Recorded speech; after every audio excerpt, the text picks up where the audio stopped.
بسم اللہ الرحمن الرحیم۔ السلام علیکم ورحمۃ اللہ وبرکاتہ۔ تقلید کے موضوع پر پہلا حصہ آپ کی خدمت میں پیش کیا جا چکا ہے، جس میں تقلید کے متعلق تمہیداً کچھ گفتگو کی گئی اور مزید تقلید کیوں ضروری ہے اس حوالے سے کچھ بتایا گیا، اور ساتھ کچھ عقلی دلائل سے تقلید کے متعلق سمجھانے کی کوشش کی تھی۔ اور گزارش ہے کہ اگر آپ نے وہ پہلا حصہ نہیں دیکھا تو آپ مکمل ضرور دیکھ لیجئے، تاکہ تقلید کا صحیح مفہوم اور اس کی شرعی حیثیت آپ کو سمجھنے میں آسانی ہو۔ تقلید کا معنی اور مفہوم بیان کرنے سے پہلے یہ عرض کرتا چلوں کہ ہم مقلد ہیں، ہم امام اعظم ابو حنیفہ رحمۃ اللہ تعالی علیہ کی تقلید کرتے ہیں۔ تو تقلید کی تعریف بیان کرنے کا حق بھی مقلد ہی کو ہے۔ جو تقلید کرنے والا ہے وہ بیان کرے کہ تقلید کی تعریف کیا ہے، لیکن فی زمانہ ایسا نہیں ہوتا یوں ہے کہ جو بندہ تقلید کو ناجائز سمجھتا ہے، تقلید کرنا جس کو سمجھ میں نہیں آتا، اب وہ بندہ تقلید کی اپنی طرف سے تعریف بنا کر تقلید کرنے والوں پر مسلط کرنے کی کوشش کرتے ہیں۔ عام عوام الناس کے سامنے جب تقلید کے موضوع پر گفتگو ہوتی ہے تو اس میں بھی وہ اپنی بنائی ہوئی تقلید کی تعریف کو بیان کرتے ہیں، یا اس موضوع پر جو کتابیں لکھی گئیں تو اس میں بھی وہ اپنی عقل کے مطابق جو اپنی طرف سے تقلید کی تعریف انہوں نے بنائی ہوئی ہے وہی بیان کر کے تو عام عوام الناس میں انتشار پھیلانے کی کوشش کی جاتی ہے۔ ہونا تو یہ چاہیے کہ اگر تقلید آپ کو بھائی سمجھ نہیں آتی تو آپ تقلید کرنے والوں کے پاس جا کر بیٹھ کر پوچھیں، ان سے کہیں کہ آپ جو تقلید کرتے ہیں ہمیں بتائیں تقلید کے متعلق اس کی شرعی حیثیت کیا ہے، شریعت میں کیا اس کا کوئی ثبوت ہے یا نہیں ہے۔ مگر ایسا کبھی نہیں ہوا۔ کبھی ایسا ہوا ہے کہ گفتگو کرنے والے کی مراد وہ بیان کرے جس سے گفتگو کی جا رہی ہو؟ ایسا نہیں ہوتا، یہ عقل کے خلاف ہے۔ تو میرے بھائی، ہم تقلید کرتے ہیں، ہم حنفی کہلاتے ہیں، تو تقلید کی تعریف بھی ہم ہی بیان کریں گے۔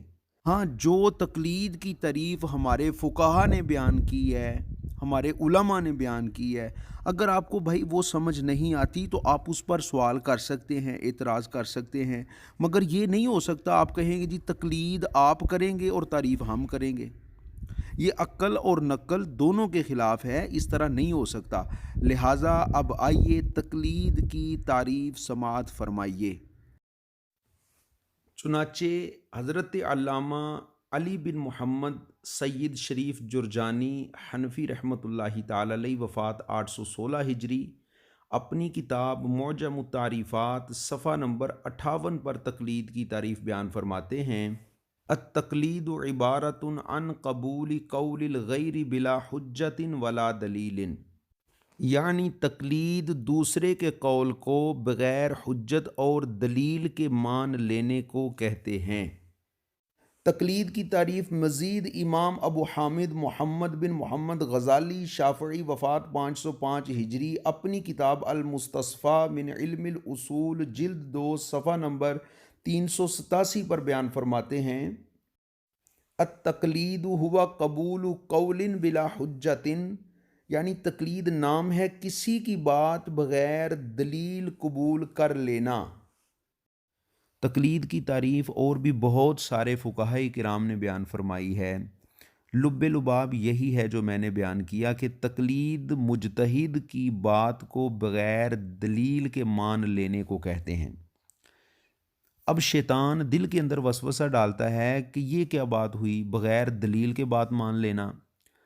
تو دراصل شیطان ورغلانے کی کوشش کرتا ہے۔ تو اس بات کو آپ ذہن نشین فرما لیجئے کہ دراصل دو باتیں الگ الگ ہیں۔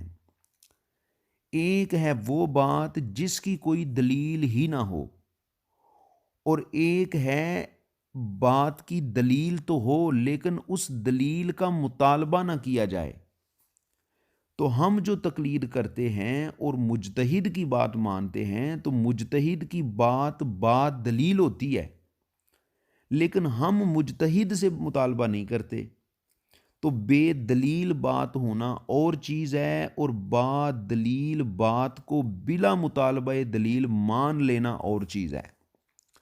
یہ بات اگر آپ اپنے ذہن نشین فرما لیں گے تو اللہ کی رحمت سے شیطان کے وسوسوں سے اپنے آپ کو بچا لیں گے، اور تقلید کا صحیح مفہوم اور معنی آپ کو اللہ کی رحمت سے سمجھ آ جائے گا۔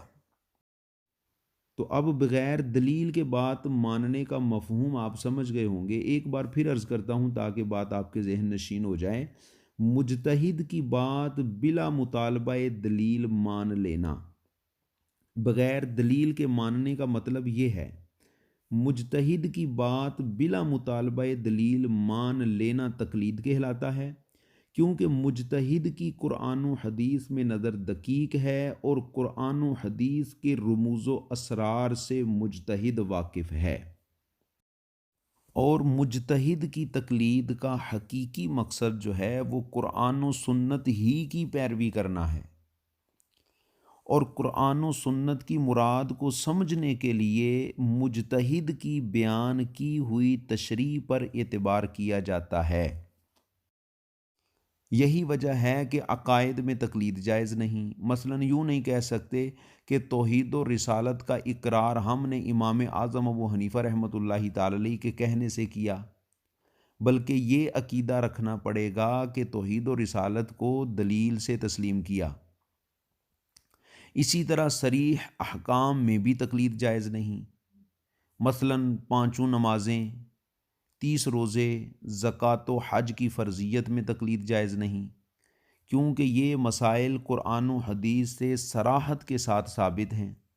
چنانچہ کوئی شخص یوں نہیں کہہ سکتا کہ نماز کی فرضیت 30 روزے امام اعظم ابو حنیفہ، امام شافعی، امام مالک یا امام احمد بن حنبل رحمۃ اللہ تعالی علیہم کے کہنے سے تسلیم کیے ہیں، بلکہ یوں کہنا پڑے گا کہ قرآن و حدیث میں اس پر صراحتاً دلائل موجود ہیں۔ دوسرے حصے کا میں یہیں پر اختتام کر رہا ہوں۔ بہت جلد تیسرا حصہ انشاءاللہ آپ کی خدمت میں پیش کروں گا، اور اس کے ساتھ پھر ہم مزید آگے بڑھتے جائیں گے انشاءاللہ عز و جل۔ اور گزارش یہ کرتا چلوں کہ اگر آپ نے پہلا حصہ نہیں دیکھا مکمل دیکھیے، اور دوسرا حصہ یہ والا جو ہے اس کو بھی آپ ضرور دیکھیے، اور ایک سے زیادہ مرتبہ دیکھنے کی کوشش کیجیے، اور تقلید کی تعریف اور مفہوم کو آپ غور سے سنیں گے تو یہ تب سمجھ میں آئے گا، کیونکہ یہ ٹاپک جو ہے نا ذرا مشکل ہے۔ تو اللہ تعالی ہماری مدد فرمائے، آمین۔ السلام علیکم ورحمۃ اللہ وبرکاتہ۔